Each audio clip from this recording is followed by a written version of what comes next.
July 24, 1942. The sun-baked swells of the South China Sea, 50 miles off Indochina. Salt spray lashes the bridge of USS Growler as Lieutenant Commander Howard W. Gilmore wipes sweat from his brow, his eyes locked on the distant smoke trails. The Japanese tanker Teo Maru plods along at 12 knots, fat with 8,000 tons of vital aviation fuel, enough to keep Zero fighters screaming over Guadalcanal for weeks. Gilmore's heart pounds. This is the shot skippers dream of. No escorts in sight, perfect setup at 1,200 yards.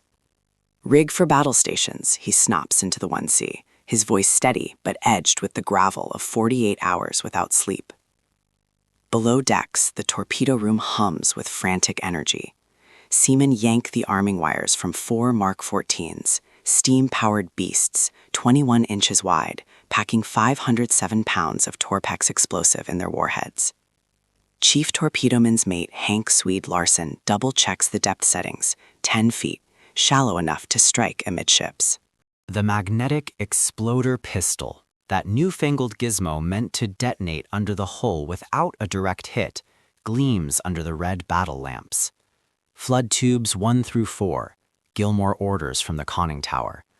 Compressed air hisses like a dragon's breath as the tubes fill, the sea rushing in with a thunderous roar that vibrates through the steel hull. You can almost feel the tension coiling tighter. Gilmore swings the periscope, track steady, gyro angles perfect. Fire 1. The torpedo whooshes out at 45 knots, followed by 2, 3, 4, ripples spreading on the glassy sea. The Growler's screws churn backward in a silent running dive, evading the inevitable depth charges that will rain down. Minutes stretch like hours. Through the sound-powered phones, sonar man Pete Ruiz whispers, "Torpedoes running hot, straight, and normal, skipper." Gilmore exhales, picturing the Teo Maru erupting in a fireball. But nothing. No thunderous detonation, no plume of fire. The tanker chugs on, oblivious. Ruiz's voice cracks. "Contact! Running deep, sir! Lost him at 50 feet. Gilmore slams a fist on the scope well. Deep? The dials read 10 feet. Up periscope again. The target slips away into the haze. As Growler ghosts deeper, Japanese destroyers swarm, their screws thrashing like mad propellers. Ping after ping echoes off the hull, depth charges exploding in geysers that rattle rivets and buckle bulkheads. One blast shatters a light bulb overhead, raining glass on the helmsman. They survive by inches, surfacing hours later under a moonless sky, the crew's faces gaunt with disbelief. Word spreads through the fleet like a curse. Back at Fremantle, Australia, Gilmore debriefs Admiral Charles Lockwood, the comm subpack himself. "Perfect shots, Admiral. 4 fish, 0 hits. They porpoised or ran deep. Magnetic exploders didn't fire." Lockwood, chain-smoking camels, nods grimly. It's the same story from every patrol. Nautilus, Salmon, Sea Dragon. In 6 months, American subs have fired over 200 Mark 14s at prime targets, to sink just a handful. Japanese shipping laughs off the American toothpicks. Skippers start calling them dud torpedoes, mocking the brass in coded messages. Our ironfish swim with the fishes. But beneath the gallows humor, rage simmers. Men risk everything for shots that vanish like ghosts. Gilmore stares at the blocked-out chart table, tracing the convoy routes with a grease pencil. Next time, he mutters to his exec, we'll set 'em shallow as hell. Little do they know, the nightmare's just beginning. October 16, 1942. Pearl Harbor Naval Shipyard, Berth 7. Commander Lawson P. Red Ramage stands on the afterdeck of USS Trout, watching dock crews hoist gleaming Mark 14s into his aft torpedo room. Each fish cost $10,000, more than a house back in Iowa, And Red's jaw clenches thinking about the 3 he wasted on a perfect broadside against the freighter Lisbon Maru last month. The torpedoes ran straight as arrows, then dove beneath the hull like salmon going deep. 0 detonations. The only explosion came from Admiral Lockwood's office when Red filed his patrol report. Respectfully submit depth mechanisms require immediate investigation. Now the word's out. Set them shallow, 4 feet instead of 10. Skippers across the Pacific swap illegal notes in officers' clubs, scribbling settings on napkins like bootleggers trading recipes. At Midway submarine tender, Lieutenant Jake Blackjock Dealey of Harder tells Red over burnt coffee, "I ran mine at 3 feet off truck." Contact pistol only. Disabled the magnetic gimmick. Red's eyebrows shoot up. Disabling Navy-approved equipment is court-martial territory, but desperation breeds rebellion. Results, he asks. Dealey's grin fades. 2 prematures. Warheads blew 300 yards short. Wake scared the hell out of the target's lookouts. You can feel the frustration metastasizing into fury. These aren't green recruits. These are the Navy's best, men who survived peacetime cutbacks and clawed their way to command. Yet their weapon betrays them. On November 3rd, Wahoo under Lieutenant Commander Dudley Mush Morton closes to 800 yards on a Japanese transport off New Guinea. Morton's known for aggression. He once chased a destroyer at periscope depth, laughing like a madman. His exec, Dick O'Kane, feeds firing solutions while Morton eyeballs the target through spray-soaked optics. Fire 1 through 6. The torpedo room crew sends the spread. Shallow settings, contact exploders armed. The fish streak toward the transport's waterline. Premature number 1 explodes at 200 yards, a geyser that alerts every escort within 10 miles. Premature number 2 goes off under Wahoo's own bow, the shockwave slamming men against bulkheads. In the control room, valves burst, spraying hydraulic fluid. Morton screams, "Take her deep! Emergency dive!" The boat angles down at 25 degrees, coffee mugs and wrenches clattering across deck plates. Depth charges bracket them, crump, crump, crump, like hammer blows on a coffin lid. A seam splits in the forward battery compartment, seawater trickling toward the acid cells. One spark in the boat becomes a hydrogen bomb. Electrician's mate Lopez shoves rags into the leak, his hands bleeding, while the escort screws thrash overhead. They survive. Barely. Surfacing that night, Morton radios Pearl with words that'll echo through history. Torpedoes exploding prematurely. Magnetic exploders unreliable. Contact exploders firing on wave impact. Recommend complete redesign. Admiral Lockwood reads the dispatch in his cramped office, the overhead fan doing nothing against Hawaii's swelter. He lights another Camel, smoke curling past photos of his lost boats. Grenadier, Runner, boats that vanished with all hands, possibly from their own torpedoes detonating in the tubes. The Bureau of Ordnance in Washington insists the Mark 14 is perfect, tested extensively in peacetime exercises. But Lockwood knows the ugly truth. Those tests used exercise heads, not live warheads. The magnetic exploders were never fired under combat conditions. Budget cuts and secrecy meant each test cost a fortune, so they fired maybe 10 total.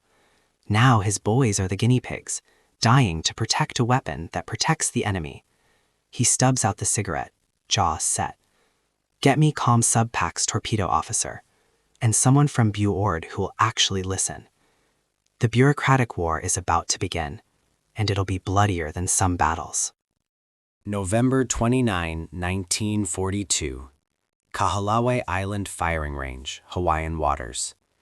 The destroyer escort PC-451 sits dead in the water, a hulking steel target painted with orange stripes.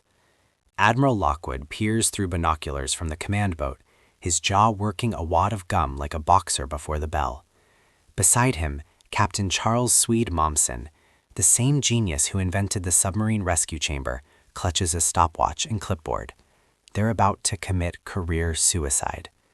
Bureau of Ordnance explicitly forbade independent torpedo tests, claiming the Mark 14's classified mechanisms require Washington oversight.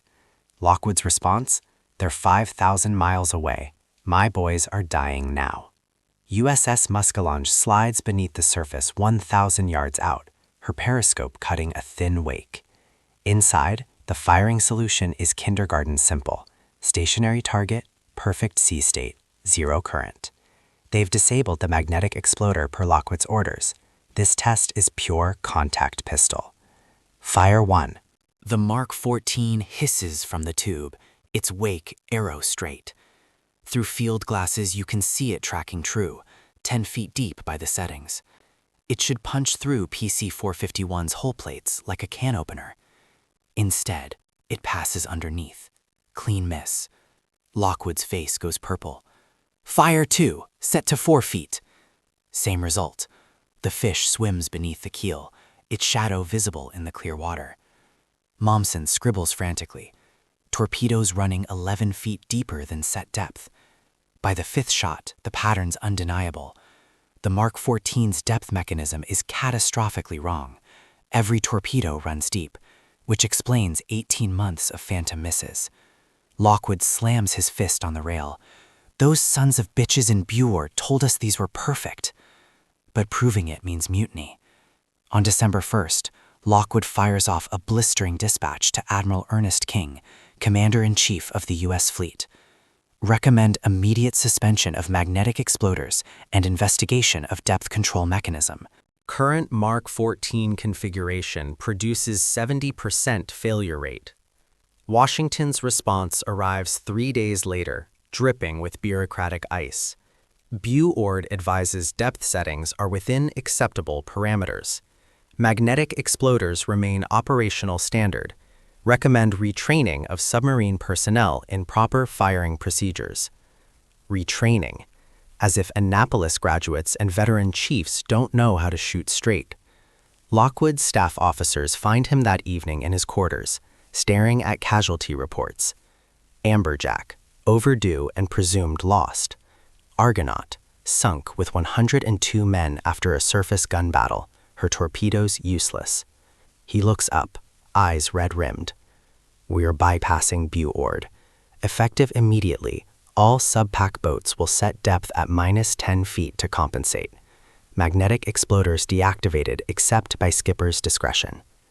The order goes out, January 1943, coded and urgent. In Brisbane, Australia, Commander James Fife, Lockwood's counterpart in the Southwest Pacific, issues identical instructions. The submarine force splits from Navy doctrine, a quiet mutiny born from counting their dead. At Mare Island Naval Shipyard, torpedo men start modifying exploders with hacksaws and welding torches, disabling the magnetic feature that's supposed to be revolutionary. Chief petty officers pass instructions in whispers. Cut the blue wire, bypass the induction coil. But fixing the depth problem doesn't solve everything. Because the contact exploder, the failsafe that should detonate on physical impact, has its own nightmare waiting, and USS Tenosa is about to discover it in the worst possible way. July 24, 1943. Truck Lagoon approaches Caroline Islands. Commander Lawrence Daspit grips the periscope handles of USS Tenosa so hard his knuckles bleach white. Dead ahead, 800 yards out, sits the prize of a lifetime, Tonin Maru No. 3, a massive 19,000-ton whale factory ship converted to tanker duty. She's alone, wallowing at 8 knots, fat with crude oil destined for Japanese carriers. No zigzag pattern, no escorts. It's the setup every skipper fantasizes about during the long, diesel-stinking patrols. Daspit's already calculating the Navy Cross citation for extraordinary heroism in sinking enemy capital vessel. Solution locked, skipper, Lieutenant Arnold Holtz announces from the torpedo data computer, his slide rule clicking through the geometry. The Mark 14s are loaded with the new settings, depth compensated, magnetic exploders disabled per Lockwood's orders. Contact pistols only, the mechanical firing pins that should detonate on impact. Simple physics. Metal hits metal. Pin drives into primer. Torpex goes boom. Foolproof. Stand by forward tubes. The crew freezes in that electric silence before action, sweat dripping despite the air conditioning straining against tropical heat. Fire 1. The first torpedo leaps from tube 3, its wake perfectly aligned with the tanker's massive midsection. Through the periscope's crosshairs, Daspit watches it track. Hot, straight, normal. The tin fish slams into Tonan Maru's starboard hull with a metallic clang that reverberates through the sonar. You can hear it in the conning tower, transmitted through water and steel, a solid hit. But no explosion. Just a dull thunk, like someone dropped a wrench on a boilerplate. The tanker shudders slightly, keeps steaming. Daspit's brain refuses to process it. Fire 2. Another hit, another clang, another nothing.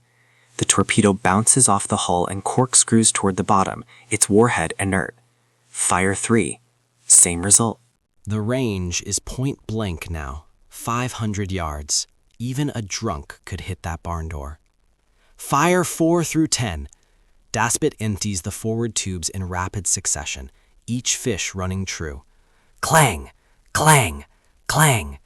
It's percussion from hell, a death march played on 507 pounds of high explosive that refuses to explode.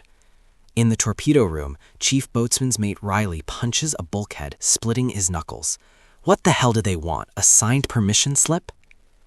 The tanker's crew finally realizes they're under attack. Black smoke belches from her stacks as the engine room pours on emergency speed. Alarm bells clang across the water. You can hear them through Tenosa's hull. Daspit surfaces to flank speed, circling around for a stern shot. His executive officer, pale and shaking, whispers, "Skipper, we've got 5 fish left. 5 torpedoes between glory and disgrace." Daspit dives again, closes to 1,200 yards, textbook attack position, and fires the final forward tube. Direct hit on the waterline. The clang echoes like a church bell mocking prayer. Now the stern tubes, angle perfect, sea state calm, target huge as a city block. Fire 11, contact, no detonation. Fire 12, same. Daspit's voice cracks as he orders 13 and 14 away. Both hit, both dud. The crew stands frozen, faces slack with disbelief bordering on madness. You can feel the collective psyche fracturing, grown men trained to be the ocean's apex predators, reduced to impotent observers. 15 torpedoes, 15 hits, 1 explosion, the very first shot, and it barely dented the hull. Tonan Maru limps away into gathering darkness, trailing oil but very much afloat. Daspit surfaces Tenosa into a blood-red sunset, the sea oily calm and mocking. He keeps the lost torpedo, number 16, secured in its tube. "We're taking that fish back to Pearl," he tells his exec, voice dead. Someone's going to explain why $150,000 worth of American technology just bounced off a Japanese tub like Nerf balls. In the crew's mess, men sit staring at bulkheads, too angry for words. Radio man Jenkins finally breaks the silence. Maybe we should just ram the bastards next time. The dispatch Daspit sends that night will land on Lockwood's desk like a grenade. August 2nd, 1943. Pearl Harbor Torpedo Station, Building 147. Lieutenant Commander John A. Genial John Steele stares at torpedo number 16 like it's a coiled rattlesnake. The Mark 14 sits on wooden blocks in the weapons analysis bay, still dripping seawater from Tenosa's stern tube. Admiral Lockwood stands beside him, arms crossed, his face carved from granite.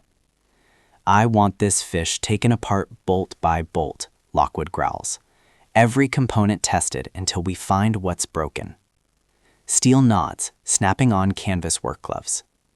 Around them, a hand-picked team of torpedo men and engineers gathers, men who've heard the horror stories from every patrol, who've watched friends die because their weapons betrayed them.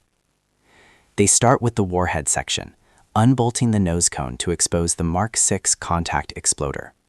It's a mechanical marvel in theory. When the torpedo hits a target, inertia drives a firing pin backward through a detonator, igniting the booster charge that sets off the main torpex load. Simple Newtonian physics. Except the exploder sits there gleaming and pristine, unused, despite Daspit's confirmed hit. Steele carefully extracts it, holds it up to the fluorescent lights. This should be spashed, bent, something. It never fired. The testing begins that afternoon. They mount the exploder on a drop hammer, a 50-pound weight that simulates torpedo impact. First drop from 3 feet. The firing pin compresses but doesn't trigger. Second drop from 5 feet, same result. At 8 feet, the pin finally fires, but that's impact force equivalent to hitting a brick wall at 60 knots. The Mark 14 runs at 45 knots maximum. You can see the realization spreading across faces like a plague. The firing pin is too strong, too resistant. It's designed to withstand rough handling during loading, but it's so robust it won't fire during actual combat impacts. But there's worse. On the 10th test, dropping from 10 feet, massive impact force, the firing pin bends and jams without firing. Steele's hands shake as he disassembles it. "Look at this," he whispers, showing Lockwood the deformed pin. Oblique hits make it buckle. It literally folds instead of compressing. The math is devastating. Torpedoes hitting at angles less than 90 degrees, which is most combat shots, will cause the pin to bend and freeze. Perfect perpendicular hits might work, but that's a geometric lottery. The contact exploder fails both ways. Too light and it won't fire. Too heavy and it jams. Admiral Lockwood sits heavily on a workbench, suddenly looking his 53 years. Around him, torpedo casings gleam like accusations, hundreds of Mark 14s destined for submarines, all carrying the same fatal flaw. "How long?" he asks quietly. Steele checks his notes, voice hollow. The Mark 6 design was finalized in 1926, tested exactly 3 times with live warheads before production. It's been in service 17 years. 17 years of peacetime bureaucracy and budget cuts, of admirals trusting blueprints over battle tests. Now boys are paying in blood. The fix is brutally simple. Steele's team weakens the firing pin spring, making it more sensitive. They reinforce the pin shaft so oblique impacts can't bend it. By August 15th, they've got a prototype. They test it 50 times, then 100, dropping it from every angle at every speed. It fires consistently at 45-knot impact force, even at 45-degree angles. Lockwood cables Washington, but doesn't wait for approval. He orders immediate field modifications for every submarine in the Pacific. Tenders at Midway, Brisbane, and Fremantle get blueprints and tools. Torpedo men work double shifts, disassembling exploders in sweltering workshops, while mosquitoes swarm and tropical rain hammers tin roofs. But the damage is done. From December 1941 to August 1943, 20 months of war, American submarines fired over 1,500 Mark 14 torpedoes for maybe 200 confirmed sinks. The hit rate should have been 70%. Instead, it's 13%. Japanese merchant shipping sailed unmolested while submarine crews raged and died. The tankers that escaped to Nosa alone delivered enough fuel for 10,000 zero sorties. How many Marines died on Guadalcanal because oil kept flowing? How many soldiers drowned when transports weren't sunk? The ghosts haunt Lockwood's quarters that night as he drafts the order releasing modified torpedoes to the fleet. September 1943. The real submarine war is about to begin. October 10th, 1943. East China Sea, 200 miles southwest of Nagasaki.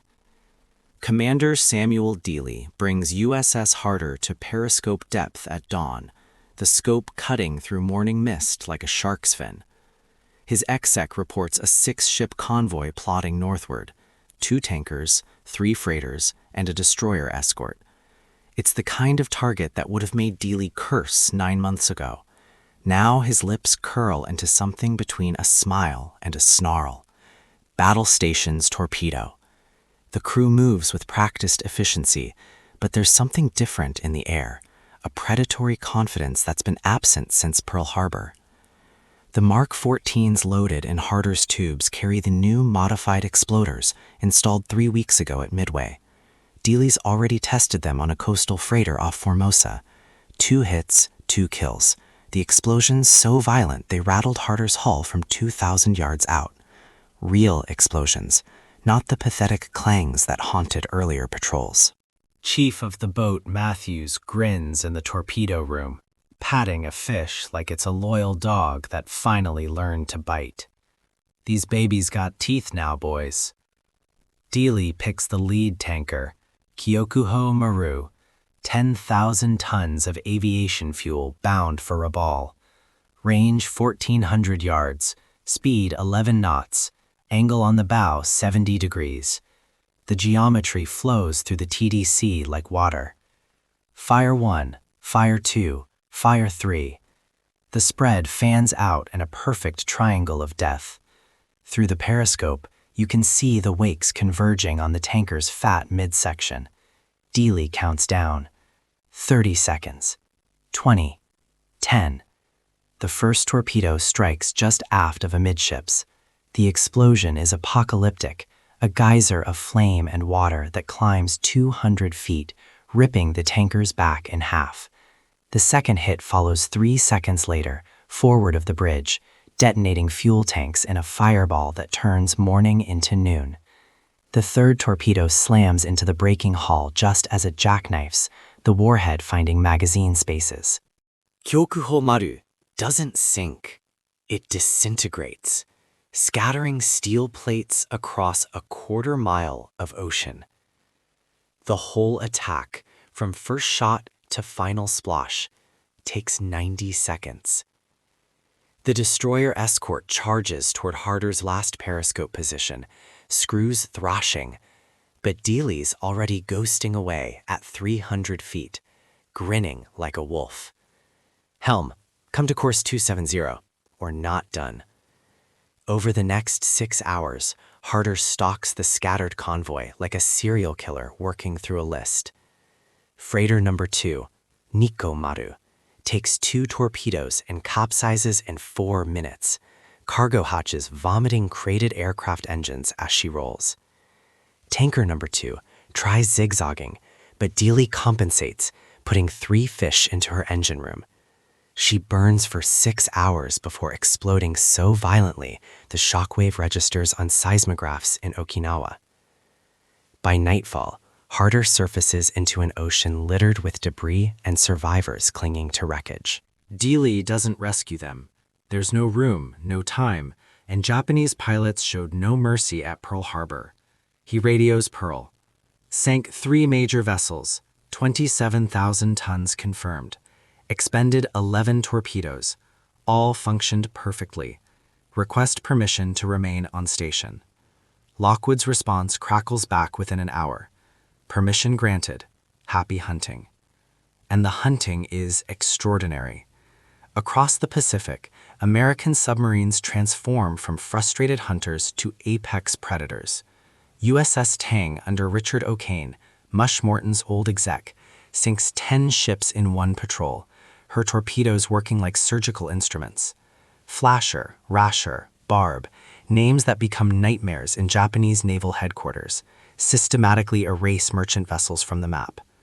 The modified Mark 14s detonate with such reliability that skippers start taking risky shots they'd never have attempted before. Long-range attacks, snapshots at zigzagging targets, even surfaced night attacks with deck guns blazing alongside torpedo spreads. The statistics tell a story of carnage. In September 1943, American subs sink 172,000 tons of Japanese shipping. October, 215,000 tons. November, 265,000 tons. The curve climbs like a fever chart. Japan's merchant fleet, which started the war at 6 million tons, begins hemorrhaging. Tankers that once sailed confidently from Borneo's oil fields to Tokyo Bay now huddle in ports, captains too terrified to sortie. The ones that risk it die. USS Seahorse puts 4 torpedoes into Terakawa Maru off Palau, and the tanker explodes so completely that rescue ships find only an oil slick and a single lifeboat. In Tokyo, Imperial Navy headquarters watches the sinking reports pile up like body counts. They have no answer for the suddenly lethal American submarines. March 19, 1945. Tokyo Bay, the heart of the Japanese Empire. Commander Eugene Fluckey pierced through USS Barb's periscope at a site that would have been suicidal 2 years ago, the sacred waters of Tokyo Bay itself, barely 15 miles from the Imperial Palace. Japanese patrol boats crisscrossed the entrance, but Fluckey navigated through the minefields at night, riding surface currents like a surfer. Now, in the pre-dawn darkness, he's hunting in the enemy's bathtub, and his torpedoes work. Ahead lies a 30-ship convoy, tankers, freighters, even a small aircraft carrier conversion, crowded together like sheep. They think they're safe this close to home. Fluckey's fire control team plots solutions for multiple targets simultaneously, the TDC spinning through calculations. "We're going to make this hurt," Fluckey mutters. At 04:47 hours, Barb fires a full spread, 6 torpedoes at 3 different ships. All 6 detonate within 90 seconds. The aircraft carrier settles by the bow, aviation fuel burning and rivers across the water. 2 freighters collide trying to evade, their cargo of artillery shells cooking off in secondary explosions that shatter windows in Yokohama. This is the nightmare Japan never imagined. American submarines have become ghost assassins, appearing anywhere, sinking everything. The statistics are genocidal. Between September 1943 and August 1945, U.S. submarines sink 1,314 Japanese merchant ships, over 5 million tons of shipping. Add in 201 Japanese naval vessels destroyed, including a battleship and 8 aircraft carriers. The Mark 14, once mocked as the dud torpedo, has become the most lethal submarine weapon in history. More tonnage sunk than German U-boats managed in the entire Atlantic campaign. But the human cost of those 2 lost months haunts the survivors. Lieutenant Commander Howard Gilmore, who fired those first Phantom shots in 1942, died in February 1943, killed by Japanese gunfire while saving his boat. He never lived to see the torpedoes work. USS Wahoo, after Mush-Morton's premature detonation nightmare, vanished with all hands in October 1943, lost in the La Perouse Strait, possibly from depth charges, possibly from another dud torpedo detonating in the tube. 52 American submarines went down during the war, taking 3,506 men to the bottom. How many died because their weapons failed when they needed them most? Admiral Lockwood never stopped counting that cost. In his cramped Pearl Harbor office, he kept a list of every boat lost, every skipper killed. After the war, he wrote, "We sent boys into battle with broken weapons and called it duty. The real crime wasn't the torpedo's failure. It was the bureaucracy that refused to admit the failure until men had paid with their lives." The Bureau of Ordnance, those admirals who insisted the Mark 14 was perfect, issued no apologies. Many received promotions. The submarine skippers who proved them wrong through insubordinate testing, Lockwood, Mommsen. The boat commanders who disabled magnetic exploders against orders, they were the ones who saved the weapon and the war effort. By summer 1945, Japan is starving. The working Mark 14s have severed every supply line: oil from the Dutch East Indies, rice from Indochina, rubber from Malaya. Tokyo's factories shut down for lack of raw materials. The combined fleet, once the terror of the Pacific, sits rusting in harbor because there's no fuel. Submarines like Tang, Flasher, and Archerfish have accomplished what battleships and carriers could not. They've strangled an empire. When Japan surrenders on September 2, 1945, military analysts estimate that submarine warfare contributed more to victory than any other single factor. The Mark 14 torpedo, fixed, functional, and absolutely merciless, cut Japan's throat while the world watched island invasions. December 1945, Mare Island Naval Shipyard. The war over. Workers dismantle submarines for scrap, cutting torch sparks showering in the California rain. In a corner of the torpedo storage facility, Chief Torpedoman Swede Larson, the same man who loaded Growler's deads in 1942, watches crews stack Mark 14s for decommissioning.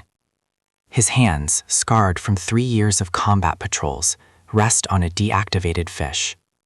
"You finally learned to bite," he whispers to the cold steel. "Just wish you'd learned sooner."